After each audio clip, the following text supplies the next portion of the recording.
Bom dia, meus amores! Como é que vocês estão? Vamos iniciar mais uma aula de história?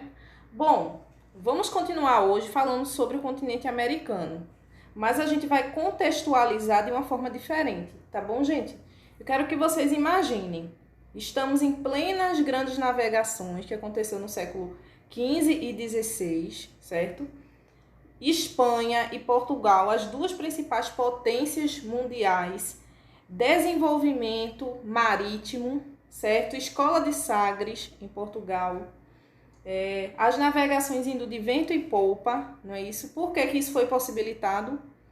Pela construção de embarcações mais resistentes, aprimoramento de técnicas marítimas, certo? Passaram a adotar determinados instrumentos como o astrolábio, a bússola, né? Apesar que a bússola ela já tinha sido inventada pelos chineses 3.000 anos antes de Cristo, né? Então já era um instrumento mais ou menos utilizado. No entanto, havia essa perspectiva, né, de descoberta de um novo continente, de terras que ainda não tinham sido desbravadas, né? Então, esse período aí foi um período bastante propício, certo? Após o descobrimento da América, né, que houve o Tratado de Tordesilhas dividindo a América do Sul em duas partes, que seria uma parte que ficaria sobre o domínio da coroa portuguesa e a outra parte sobre o domínio da coroa espanhola.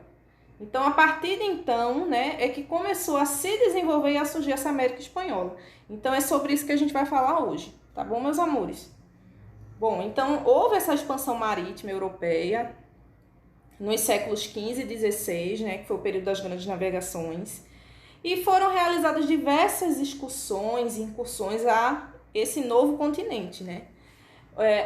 Algo que facilitou a descoberta dessas terras, né, foi o fato das especiarias que estavam presentes, que haviam no continente asiático, né, e o fato dos turcos terem fechado a passagem do mar Mediterrâneo, que é aquele mar que fica entre os continentes africano e europeu. Então, com isso, foi necessário que Portugal e Espanha, Inglaterra e França traçassem uma nova rota que ia pelo sul da África. E essa rota ficou conhecida como Périplo Africano, certo? Então, eles sim conseguiram contornar a África e conseguiram chegar às Índias, conseguiram chegar ao continente asiático, onde eles poderiam recolher, né, através da questão do extrativismo, algumas dessas especiarias e comercializar essas especiarias na Europa. Então, o sal, noz moscadas, canela, gengibre e diversas outras especiarias eram extremamente caras. Então, houve esse comércio, certo? Com base nas especiarias, e não eram só condimentos, mas eram também sedas, eram prata, ouro, pedras preciosas, certo? Então, o que acontece? Nesse novo trajeto que começou a ser feito, né,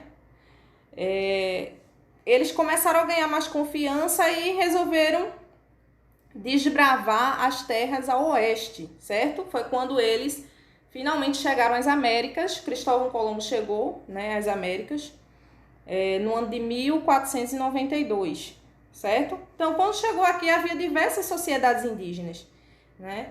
E a ideia principal, né, da coroa espanhola, posteriormente a coroa portuguesa, era o quê? Utilizar essa mão de obra indígena para, de certa forma, trazer lucro à coroa, certo? Utilizar a mão de obra para buscar metais preciosos, pedras preciosas, prata, ouro. No entanto, os indígenas eles não se adaptaram bem a esse trabalho forçado, certo? Algumas saindo um pouco do assunto, na psicologia, né, muitos estudos foram feitos, né, recentemente, sobre a falta de capacidade de adaptação dessas tribos indígenas a esse trabalho imposto. Então, muitos deles, né, além de serem mortos pelos desbravadores, né, num genocídio absurdo que houve durante esse período, muitos deles tiravam a própria vida, porque não aceitavam ser privados da própria liberdade. Então, com isso, né, a Espanha, né, ela ganhou um poder muito grande, certo? Porque o domínio da coroa espanhola passou a ser da Califórnia até a Patagônia. Então, imagine que grande parte do continente americano, né, América do Sul, América Central e América do Norte, estava sob o domínio da coroa espanhola, certo? Então, após o extrativismo, certo, de alguns produtos, aqui no Brasil, né, a gente pode citar o exemplo do extrativismo do pau-brasil. No entanto, na parte que ficou com a Espanha, extração de ouro, de metais preciosos, certo? Posteriormente, em segundo momento, eles implantaram o sistema plantation, né? O que seria o sistema plantation? É um sistema de uma única cultura, monocultura, certo? Uma única cultura em grandes e extensas regiões de terra, certo? Geralmente utilizava-se trabalho escravo, né? Escravos que vinham da África. Isso também aconteceu nos outros, não só no Brasil, mas também nos outros países, certo? Que compõem não só a América do Sul, a América Central e também uma parte da América do Norte, certo? Uma parte dos Estados Unidos, o sul dos Estados Unidos foi atingido pela colonização do tipo exploração, enquanto o norte, colônia de povoamento, certo? Então, no sul, eles implantavam também esse sistema plantation, certo? Aí, como já foi falado, a questão do Tratado de Tordesilhas, né, que foi quando as terras foram divididas entre as coroas portuguesa e espanhola, certo, gente? Então, essa América que pertencia à Espanha, né, ela foi dividida, o território foi dividido em vice-reinados e capitanias gerais. Os vice-reinados, eles abrangiam uma quantidade maior, certo? Uma porção maior do território.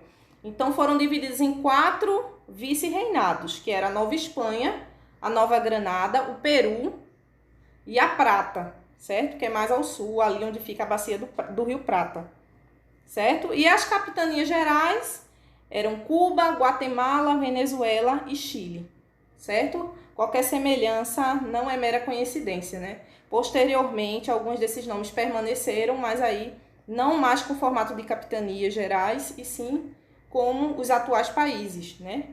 Que compõem também essas regiões, esses territórios, certo? Então, meus amores, por hoje é só. Na próxima aula a gente vai continuar com esse assunto, tá bom? Um beijo enorme, obrigada pela atenção e até a próxima. Tchau!